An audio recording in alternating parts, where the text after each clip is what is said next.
मृत्यु के देवता यमराज का वध कर दिया गया था। जी हाँ, उस दिन मौत को खुद अपनी मौत देखनी पड़ी थी और उनका वध करने वाले कोई और नहीं बल्कि स्वयं कालों के काल महाकाल थे। सिर्फ अपने एक 16 साल के नन्हे भक्त को बचाने के लिए महादेव ने यमराज की छाती पर ऐसी लात मारी कि यमराज के प्राण निकल गए। कहानी शुरू होती है महान शिव भक्त ऋषि मृकंडू और उनकी पत्नी मरुदवती से। सब कुछ था उनके पास, लेकिन एक ही दुख था, संतान का न होना। उन्होंने शिवजी की कठोर तपस्या की। भोलेनाथ प्रसन्न हुए, लेकिन उन्होंने एक कठिन शर्त रख दी। उन्होंने पूछा, तुम्हें कैसा बेटा चाहिए?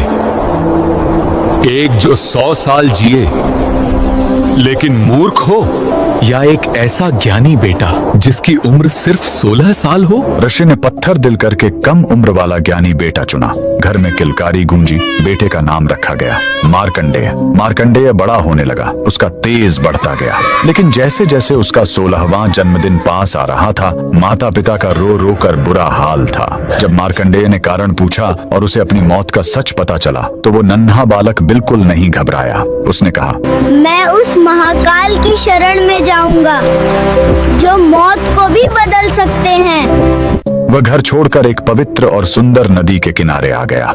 उसने मिट्टी से एक शिवलिंग बनाया और तपस्या में लीन हो गया। लगातार 3 दिन बीत गए। तीसरे दिन जब मार्कंडेय पूरे 16 साल के हुए, तो यमराज ने अपने यमदूतों को भेजा। यमदूत जब उसे छूने गए, तो मार्कंडेय की भक्ति के तेज ने उन्हें रोक दिया। हार मानकर वो भाग खड़े हुए। अब यमराज का गुस्सा फूट पड़ा। वो खुद अपना घातक काल पाश लेकर वहां आ पहुंचे और गरजे, बालक, तेरा समय पूरा हुआ। डरा हुआ मार्कंडेय शिवलिंग से लिपट गया। यमराज ने अपना फंदा फेंका, लेकिन यही उनसे सबसे बड़ी गलती हो गई। वो फंदा बालक के साथ साथ स्वयं शिवलिंग पर भी जा कसा।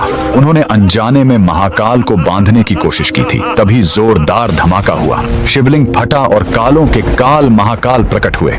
उन्होंने गरज कर कहा, मूर्ख, तूने मेरे भक्त पर वार करने की हिम्मत कैसे की? महाकाल ने एक जोरदार लात यमराज की छाती पर मारी और अपने त्रिशूल से वहीं यमराज का वध कर दिया। उस पल दुनिया से मौत खत्म हो गई। शिवजी ने मार्कंडेय को अमर होने का वरदान दिया। बाद में सृष्टि का संतुलन बनाए रखने के लिए उन्होंने यमराज को भी वापस जिंदा किया, लेकिन इस चेतावनी के साथ कि वो शिव भक्तों से दूर रहेंगे। उस महाशक्तिशाली महादेव के लिए कमेंट में हर हर महादेव जरूर लिखें।